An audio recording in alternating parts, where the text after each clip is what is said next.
사무엘하 23장. 이는 다윗의 마지막 말이라. 이새의 아들 다윗이 말하며 높이 세워진 자, 야곱의 하나님께로부터 기름 부음 받은 자, 이스라엘의 노래 잘하는 자가 말하노라. 여호와의 영이 나를 통하여 말씀하시며 그의 말씀이 내 혀에 있도다. 이스라엘의 하나님이 말씀하시며 이스라엘의 반석이 내게 말씀하시기를, 사람을 공의로 다스리는 자, 하나님을 경외함으로 다스리는 자여, 그는 돋는 해의 아침빛 같고 구름 없는 아침 같고 비 내린 후에 광선으로 땅에서 움이 돋는 새풀 같으니라 하시도다. 내 집이 하나님 앞에 이같지 아니하냐.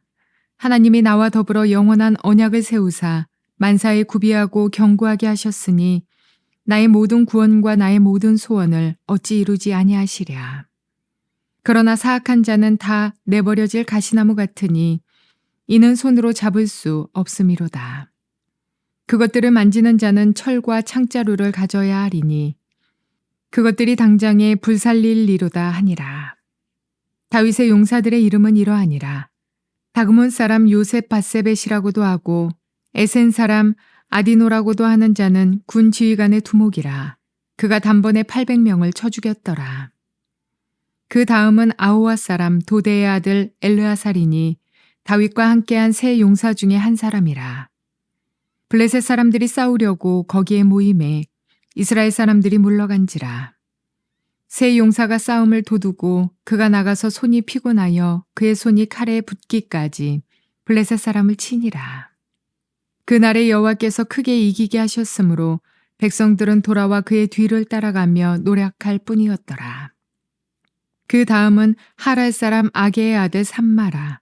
블레셋 사람들이 사기가 올라 거기 녹두나무가 가득한 한쪽 밭에 모임에 백성들은 블레셋 사람들 앞에서 도망하되 그는 그 밭 가운데 서서 막아 블레셋 사람들을 친지라. 여호와께서 큰 구원을 이루시니라. 또 30두목 중 세 사람이 곡식 뺄 때에 아둘람 굴에 내려가 다윗에게 나아갔는데 때에 블레셋 사람의 한 무리가 르바임 골짜기에 진쳤더라. 그때에 다윗은 산성에 있고 그때에 블레셋 사람의 요새는 베들레헴에 있는지라. 다윗이 소원하여 이르되 베들레헴 성문 곁 우물물을 누가 내게 마시게 할까 하매 세 용사가 블레셋 사람의 진영을 돌파하고 지나가서 베들레헴 성문 곁 우물물을 길어가지고 다윗에게로 왔으나 다윗이 마시기를 기뻐하지 아니하고 그 물을 여호와께 부어드리며 이르되, 여호와여, 내가 나를 위하여 결단코 이런 일을 하지 아니하리이다. 이는 목숨을 걸고 갔던 사람들의 피가 아니니까 하고 마시기를 즐겨하지 아니하니라. 세 용사가 이런 일을 행하였더라. 또 수리아의 아들 요압의 아우 아비새이니 그는 그 세 사람의 우두머리라. 그가 그의 창을 들어 300명을 죽이고 세 사람 중에 이름을 얻었으니 그는 세 사람 중에 가장 존귀한 자가 아니냐.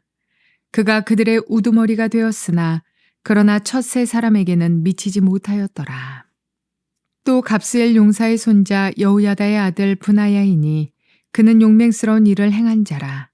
일찍이 모압 아리엘의 아들 둘을 죽였고 또 눈이 올 때에 구덩이에 내려가서 사자 한 마리를 쳐 죽였으며 또 장대한 애굽 사람을 죽였는데 그의 손에 창이 있어도 그가 막대기를 가지고 내려가 그 애굽 사람의 손에서 창을 빼앗아 그 창으로 그를 죽였더라.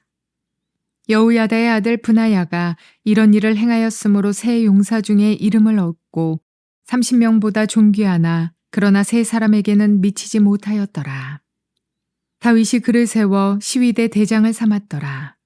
요압의 아우 아사엘은 30명 중에 하나요. 또 베들레헴 도도의 아들 엘하난과 하롯 사람 사뭇과 하롯 사람 엘리가와 발디 사람 엘레스와 드고아 사람 이게스의 아들 이라와 아나도 사람 아비에셀과 후사 사람 무빈네와 아호와 사람 살몬과 느도바 사람 마하레와 느도바 사람 바하나의 아들 헬렙과 베냐민 자손에 속한 기브아 사람 리베의 아들 이때와 비라돈 사람 브나야와 가스 시냇가에 사는 히때와 아르바 사람 아비알본과 바루움 사람 아스마웻과 사알본 사람 엘리아바와 야산의 아들 요나단과 하랄 사람 삼마와 아랄 사람 사랄의 아들 아히암과 마아가 사람의 손자 아하스베의 아들 엘리벨렛과 길로 사람 아히도벨의 아들 엘리암과 갈멜 사람 헤레스와 아랍 사람 바아레와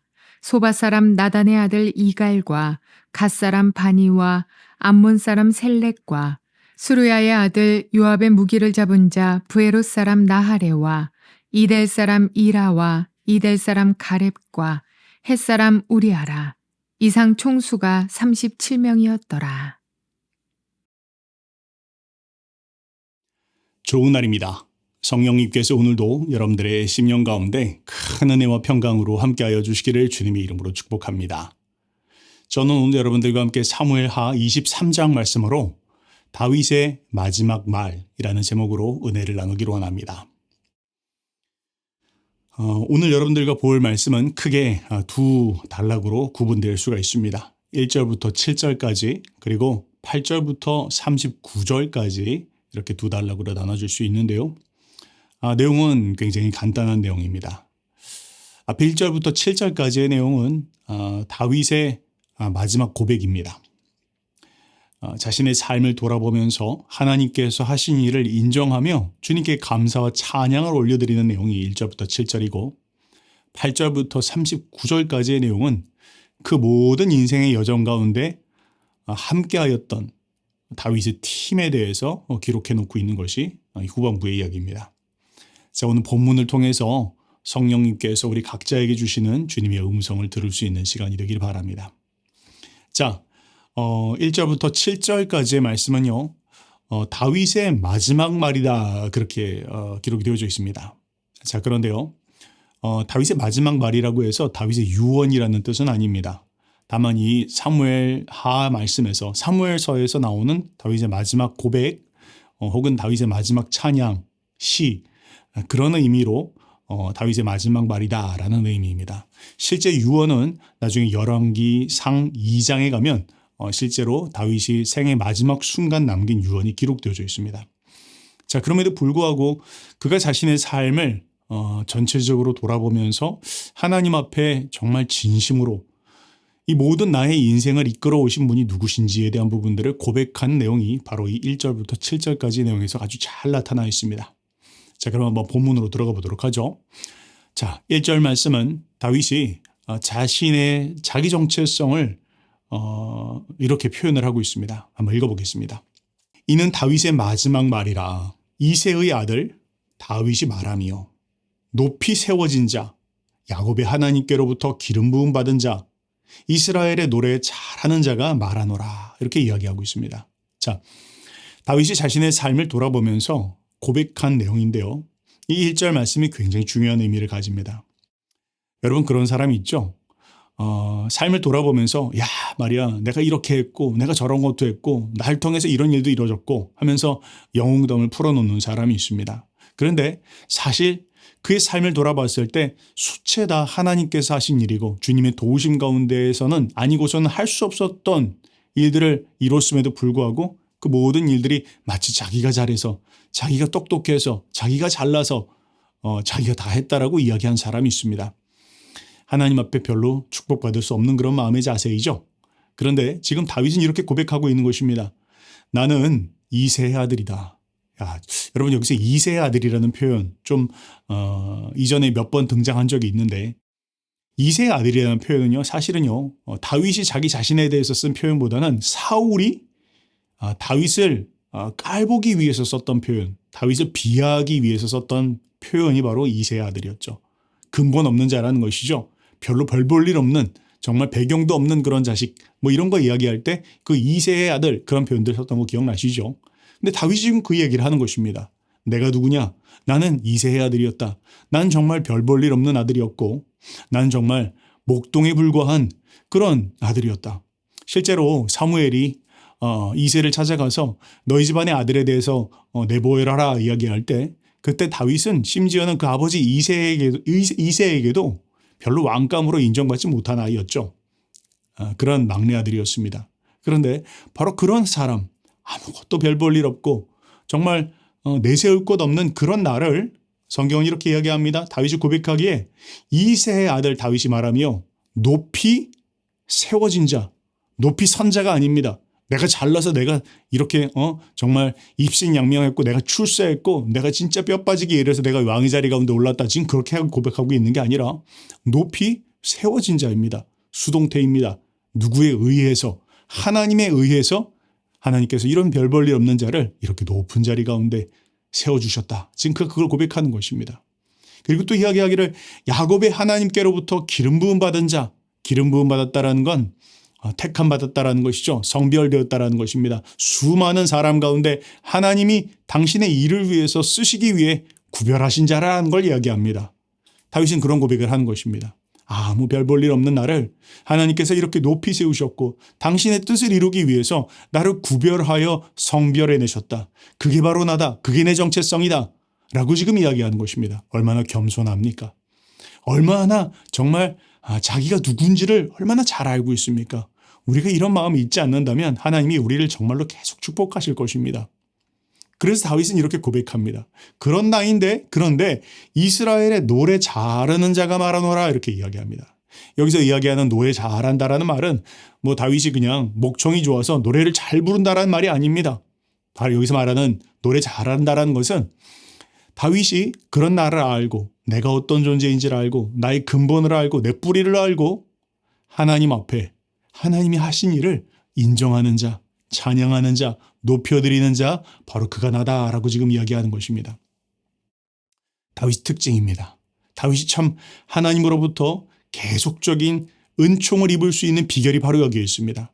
내가 누군지를 아는 것과 그리고 하나님이 어떤 일을 행하셨다는 것을 알고 하나님 앞에 찬양하고 하나님 높여드리기를 끊임없이 올려드렸던 자, 그게 바로 다윗이었다라는 것이죠.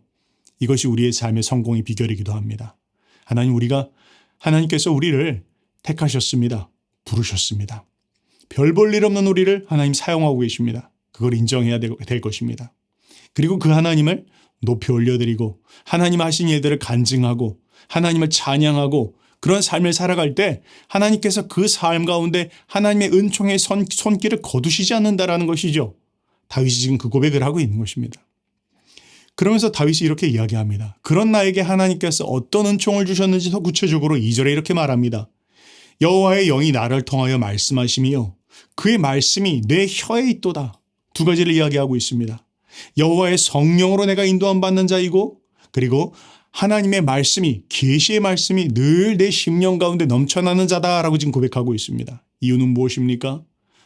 하나님께서 별 볼 일 없는 나를 선택하셨고 나를 택하셔서 이런 나를 통해서 일하시겠다라고 하시니 그 하나님 앞에 겸손히 그가 엎드렸고 그를 인정하며 하나님 앞에 경배하며 찬양하며 나아갈 때 하나님께서 다윗의 삶 가운데 하나님의 영으로 늘 동행하여 주셨다는 것입니다. 또한 하나님의 영이 늘 함께하니 하나님의 계시의 말씀이 그 심령 가운데 샘물처럼 넘쳐났다는 것을 이야기합니다. 너무 놀라운 이야기죠.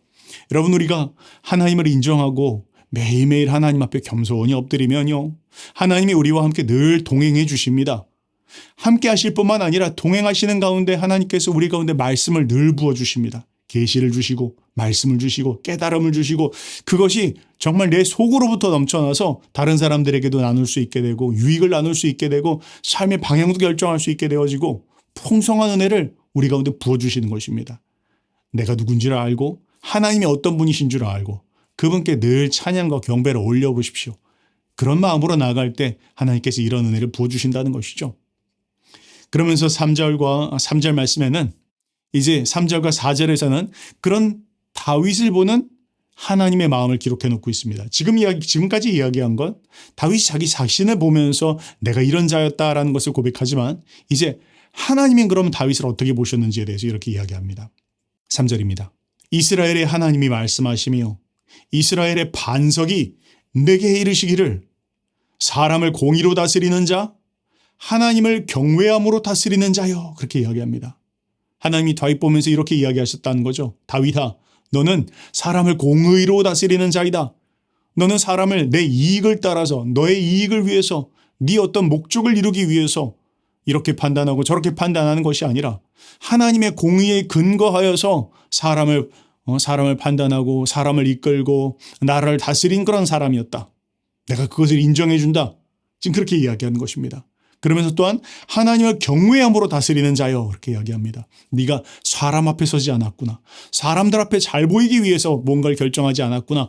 하나님 앞에서 무엇이 옳은가를 생각했고 하나님 보시기에 기쁜 일이 무엇인지를 중심으로 여겼고 그걸 붙잡고 하나님 앞에 공의로 정의로 나라를 다스렸구나. 내가 너 그거 인정한다. 여러분 이런 지도자 참 정말 바라죠. 이런 사람이 세워줘야 될 것입니다. 공동체에는 이런 사람이 필요합니다. 하나님께서 인정하셨다는 것이죠. 하나님이 다윗의 그 마음의 중심을 보셨다는 것입니다. 그러면서 이야기합니다. 그런 너는 어떤 자이느냐? 4절에 그는 돋는 해의 아침 같고 구름 없는 아침 같고 비 내린 후에 광선으로 땅에서 우음이 돋는 새 풀과 같으니라 이렇게 이야기합니다. 뭘 이야기하죠? 너는 돋는 해의 아침 빛과 같다. 다른 말로 이야기하면 아침에 햇빛이 찬란하게 땅으로부터 솟아오를 때 희망을 주는 것이죠. 오늘 하루 어떤 일이 있을까? 또 오늘 하루에 대한 기대를 품을 수 있는 것이죠. 다른 말로 이야기하면 다윗이 그런 존재였다는 것입니다. 다윗이 나타날 때마다 사람들의 마음 가운데 희망이 생겼다는 것이죠. 야, 하나님께서 저 다윗을 통해서 어떤 일을 하실지. 다윗이 다스리는 이 나라가 정말로 희망이 있다, 소망이 있다 그런 마음을 품었다는 것이죠. 여러분 우리가 그런 사람이 되어야 될 것입니다. 그러면서 또 이야기하기를 너는 구름 없는 아침 같다. 아침에 안개가 끼고 하루를 시작하는데 온통 그냥 안개 가운데 시작하면 아침에 좀 찝찝하죠. 그런데 그 아침에 구름이 없습니다. 맑습니다. 청명합니다.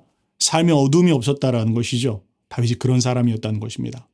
그러면서 세 번째, 너는 비 내린 후에 광선으로 땅에서 우음이 돋는 새풀과 같다. 비가 내렸습니다. 땅은 촉촉합니다. 그런데 이는 비는 거뒀고 햇빛이 쫙 찬란하게 내비치고 있습니다. 그러니 땅에서 잠자고 있었던 새싹들이 움트기 시작합니다. 그런 생명의 기운으로 넘치는 사람이었다는 것이죠. 바로 그것이 다윗이었다는 것입니다. 이것이 바로 하나님께서 함께 하시는 자, 하나님을 인정하는 자, 하나님을 찬양하는 자, 그래서 하나님의 영이 거하는 자, 그의 삶의 특징이 바로 이런 것이다라는 것이죠. 어떤 사람입니까?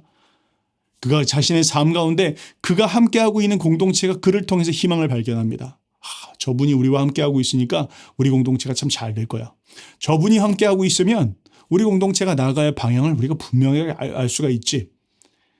그 부장님 때문에, 그 사장님 때문에, 혹은 저 직원 때문에 함께 있는 사람들이 소망을 품는 것입니다. 참 행복해합니다. 희망을 가질 수 있는 것입니다. 답이 없을 때 나가서 이야기해 봅니다. 함께 상의해 봅니다. 그러면 하나님이 주시는 계시와 지혜가 그를 통해서 넘쳐납니다. 그래서 사람들이 그를 통해서 밝음을 느낍니다. 희망을 가집니다.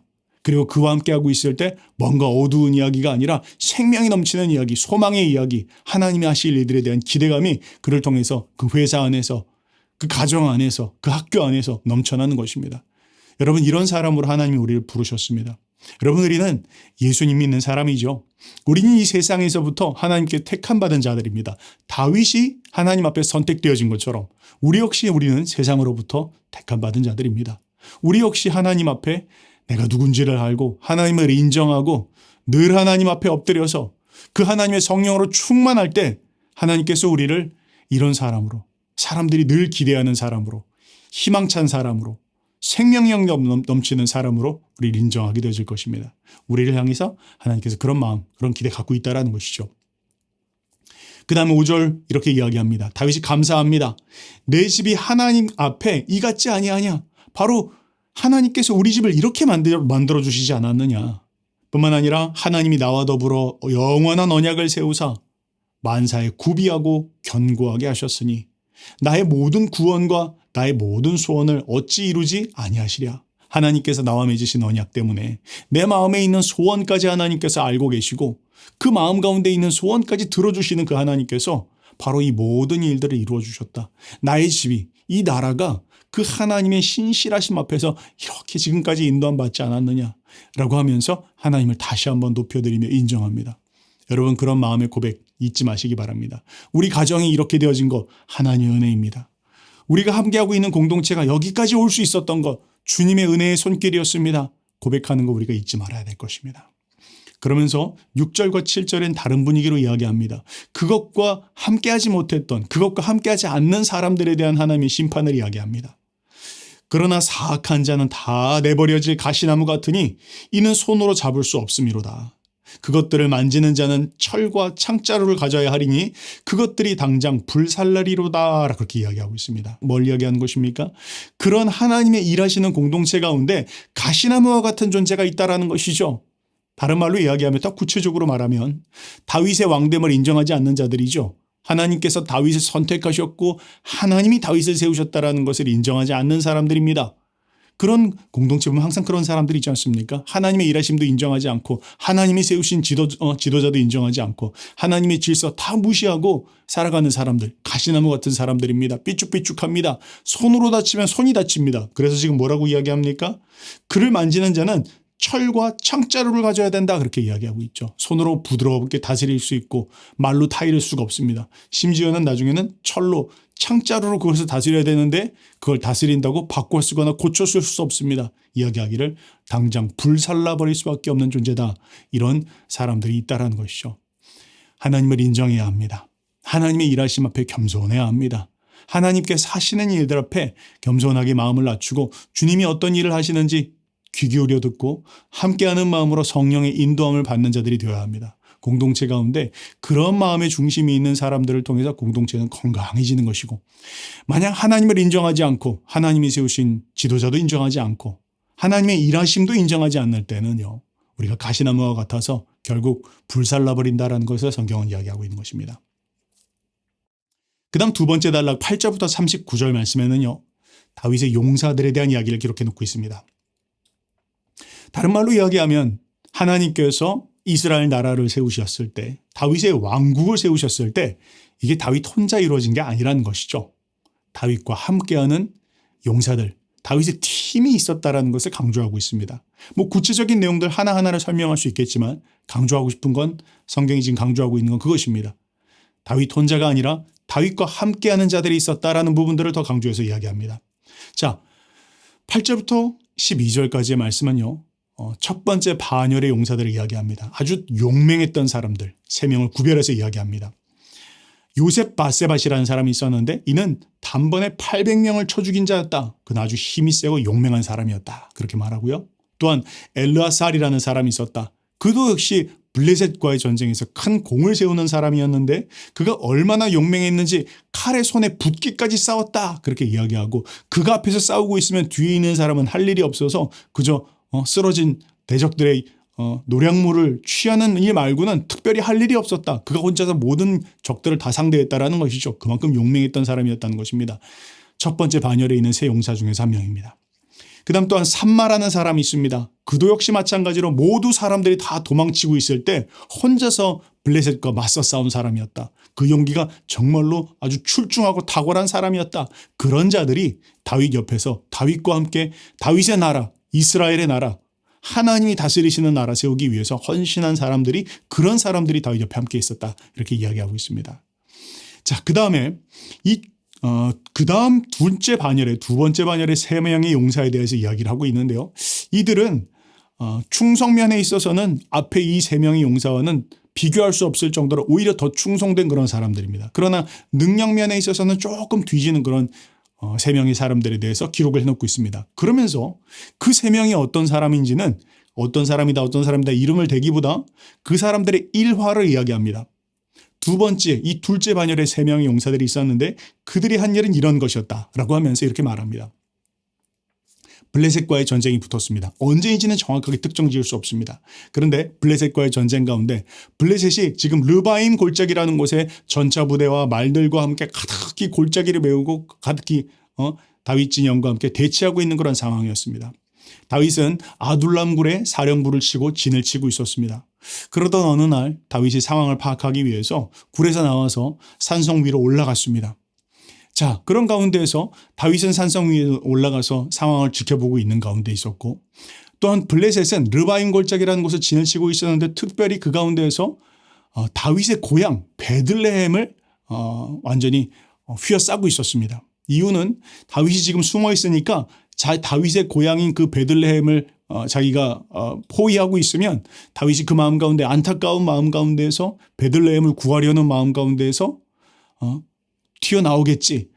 매복을 이제는 그만두고 이제 나와서 싸우겠지. 그러면 이제 전면전이 붙겠지. 그런 계획을 가지고 있었다는 것입니다. 자, 그런 상황 속에서 다윗이 산성에 올랐습니다. 그러면서 자기 고향 베들레헴을 생각하고 있습니다. 그런데 얼마나 안타까웠던지 그의 마음 가운데 갈급함이 일어났다 그렇게 이야기합니다. 심지어 이야기하기를 이때가 곡식 벨 때다 그렇게 말하니까 아주 덥고 또 건조한 그때 그런 추수 때였다라는 것이죠. 자, 그렇게 아주 더운 그런 상황 가운데서 다윗이 산성에 올라가서 베들레헴을 생각하고 있었습니다. 근데 그렇게 생각하고 있으니까 다윗이 이전에 자기가 어린 시절 베들레헴 그 성문 곁에 있는 우물에서 시원하게 길어 마셨던 그 깨끗하고 맑았던 그 우물물이 생각이 났던 것 같습니다. 다윗이 아무 생각이 없었습니다. 그냥 입으로 툭 말이 나왔습니다. 다윗이 이야기하기를 야, 참 목이 마르구나. 누가 저 베들레헴 성문 곁에 있는 그 우물물을 내게 기르다 주어 마시면 참 좋겠다라고 하면서 다윗이 아무 생각 없이 말해서 실언을 합니다. 명령한 게 아니라는 거예요. 자, 그런데요, 놀라운 일이 벌어집니다. 다윗이 그렇게 이야기했는데 그 이야기를 듣고 있었던 세 용사들이 갑자기 서로 눈빛을 주고받더니 다윗을 모르게 움직이기 시작하더라는 것입니다. 그리고는 그들이 무슨 일을 했는지 보니까 그만 그들이 그 베들레헴을 포위하고 있었던 그 포위 병력을 뚫고 그 세 명이 그 삼엄한 경비를 뚫고 베들레헴 성문 곁에 있는 우물물을 길어왔다라는 것입니다.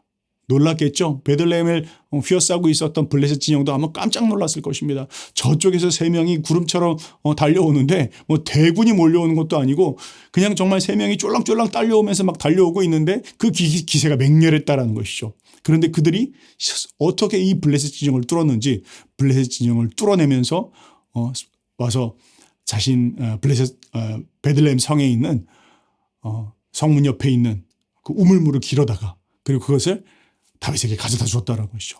블레셋 사람들이 깜짝 놀랐을 것입니다. 도대체 저 다윗이 누구길래 또 다윗과 함께하고 있는 저 팀은 도대체 어떤 자들이길래 그냥 뭐 목마른 것 그냥 물 죽이기 위해서 물은 사실은 여기저기도 있지 않습니까? 그런데 뭐 대단한 거라고 해서 이 물을 캐기 위해서 여기까지 왔는가? 저 생명을 던지기까지 저런 일을 했는가? 아마 블레셋 사람들이 놀랐을 것입니다. 그런데 여기서 더 놀란 사람이 있습니다. 누구입니까? 바로 다윗이 더 놀랐다라는 것이죠. 성경이 이렇게 이야기합니다. 다윗이 그 용사들이 자신의 생명을 던져서 캐온 그 물을 가지고 차마 그것을 마실 수가 없었더라라고 이야기하면서 말합니다.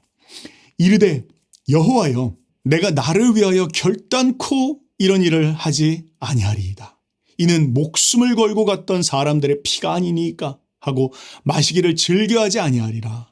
세 용사가 이런 일을 행하였더라. 뭘 이야기하는 것입니까? 다윗이 그 물을 받고 하나님 제가 어찌 이 물을 마실 수 있겠습니까? 이 물은 물이 아니라 저들의 피입니다. 정말 저들이 생명을 걸고 목숨을 걸고 블레셋 진영을 뚫고 들어가서 이 물을 길어왔는데 제가 어떻게 이걸 마실 수 있겠습니까? 하면서 그가 그 물을 마시지 않고 그것을 피라고 여기고 하나님 앞에 전제로 부어드렸다라는 것입니다. 그것이 다윗의 마음이었고 그것이 부하들의 마음이었다라는 것이죠. 만약 그런데 여러분 그 순간 다윗이 그 물을 벌컥벌컥 마시면서 그래 참 잘했다 그렇게 이야기했다면 다윗의 부하들이 뭐 감사했을 수도 있겠지만 놀랐겠죠. 그런데 다윗의 부하들이 다 보았다라는 것입니다. 무엇을 봤습니까? 다윗의 마음 중심 가운데 있는 그 용사들의 생명을 귀하게 여기는 그 마음을 보았다라는 것이죠. 뿐만 아니라 다윗과 함께하고 있었던 그 부하들이 그 다윗과 함께하고 있는 이 세 명의 용맹한 사람들의 헌신, 그 충성 그것을 보고 도전을 받았을 것입니다. 딴 사람들은 생각하고 있었겠죠. 그 똑같은 이야기 들었을 것입니다. 다윗이 그냥 물을 찾고 있을 때 아이고 우리 왕이 그냥 수통에 물이 떨어지셨나? 뭐 여기는 물이 없으신가? 왜 갑자기 베들레헴 물을 찾으시지? 뭐 언젠가 전쟁에서 이기고 나면 베들레헴이 물을 마실 수 있겠지. 다 그런 생각하고 있었을 때라는 것이죠. 그런데 그 이야기를 듣고도 흘려듣지 않고 그 마음에 장군의 마음 가운데 왕의 마음 가운데 있는 그 중심의 소원까지 헤아리며 그 일을 이루어드리고자 하는 그 마음을 헤아릴 수 있는 이 특별한 세 명의 마음 가운데 있는 헌신, 충성 그것을 보고 다른 부하들도 아마 도전을 받았을 것이다 라는 것입니다. 자, 뭘 이야기하는 것입니까? 이것이 바로 다윗 부대의 영적인 분위기였다라는 것입니다. 지도자는 방향과 비전을 제시하고 하나님 나라를 위해서 순수한 마음으로 주님의 뜻을 위해서 하나님이 모든 것 하셨습니다. 나를 세우신 거 이거 나 잘나서 세우신 게 아니고요. 하나님 나라 세우시라고 하나님께 내가 이렇게 은총 부어주신 것입니다. 이게 다윗의 마음의 중심의 고백이었어요. 순수한 고백, 하나님 나라를 생각하는 마음, 자신을 자리를 인정하고 내가 뭐 대단한 일을 이루기 위해서 내가 이 나라를 이루었노라. 내가 전 세계를 통일할 것이노라. 이런 소리 하지 않고 하나님께서 별 볼 일 없는 나를 세우셔서 하나님의 뜻 이루라고 하나님께 나를 인도하셨는데 이런 나를 세우신 것 난 매일매일 하나님 앞에 인정하면서 그분의 뜻 이루어드리는 삶의 중심, 그분이 다스리시는 나라, 그분의 말씀이 통치하시는 나라, 그것으로 난 충분하다. 그런 나라 세워야 되지 않겠냐. 그거 이야기했을 것입니다. 따르는 부하들은 뭘 생각했을까요? 다윗의 마음 가운데 있는 그 퓨어한, 정말 그 순수한, 다른 동기가 섞이지 않은, 자신의 명예를 추구하지 않는, 다른 이유 때문에 어떤 권력과 야망을 추구하지 않는 그 마음 보면서 나도 그 나라를 이루어야 되겠다. 하나님이 다윗을 통해서, 다윗의 마음의 욕심보다 하나님이 다윗을 통해서 하고자 하는 그 일을 나도 들어야 되겠다. 그것이 부하들의 마음이었을 것입니다. 그게 그들의 헌신이었죠. 그게 다윗 공동체의 분위기였다라는 것입니다. 여러분 어떠십니까? 우리의 공동체를 한번 돌아봅시다. 우리는 어떤 마음의 중심으로 주님을 섬기고 있습니까? 어떤 마음의 중심으로 우리 공동체를 세우고 있습니까? 하나님께서 다스리시는 공동체 세우려고 하고 있습니까? 또 그 하나님의 뜻을 이루어드리기 위해서 그 뜻 가운데 순수하게 헌신되며 충성하며 그런 공동체를 세우고 있습니까? 하나님 그런 공동체를 축복하시고 그런 자들을 통해서 하나님의 놀라운 일을 이루신다라는 것을 이야기하고 있습니다. 자, 그러면서 그 세 용사 중에서 두 사람을 소개합니다. 바로 그 중에 한 명이 아비새였고 또 그 중에 한 명이 브나야라는 사람이었다라고 이야기합니다. 아비새는 우리가 잘 알고 있는 아비새입니다. 욥의 동생입니다. 창으로 300명을 죽이는 업적을 쌓았다 그렇게 이야기하고 브나야라는 사람 역시 그 역시 매우 힘이 세고 아주 담력이 대단한 사람이었다. 사자를 때려잡는 자였다. 그리고 심지어는 창을 가진 자를 막대기 하나로 때리칠 수 있는, 이길 수 있는 그런 용맹함을 가진 자였다. 그렇게 이야기를 하고 있습니다. 그리고 마지막 24절부터 39절까지는 이름들이 쭉 나열되어져 있는데 나머지 30명의 용사에 대한 이름들을 기록해 놓고 있습니다. 자, 이것이 바로 다윗의 비전 팀이었습니다. 여러분 하나님의 비전은요. 물론 한 사람 다윗에게 하나님께서 그 비전을 부어주시지만 그런데 다윗 혼자서 그 일을 결코 이루어갈 수 없습니다. 다윗과 함께하고 있는 사람들을 통해서 팀을 통해서 이루어진다는 거 우리가 잊지 말았으면 좋겠습니다. 하나님을 향한 순수한 열정과 그런 순수한 마음과 하나님께서 모든 일들을 행하셨다라는 하나님 앞에 깨끗한 마음의 중심을 가진 지도자 그리고 그 마음을 헤아리고 그 일에 함께 동참하고자 하는 그런 팀들 이런 자들을 통해서 하나님의 일이 이루어진다라는 것을 우리 꼭 기억합시다. 그것이 우리의 가정이 그럴 수도 있고 우리의 교회가 또 우리의 공동체들 또 우리의 나라가 그런 마음과 중심으로 주님을 섬기면서 나아갈 때 하나님께서 쓰시고 축복하시는 그런 공동체가 될 것입니다. 그렇게 승리하시는 저 여러분들 되시기를 주님의 이름으로 축복합니다.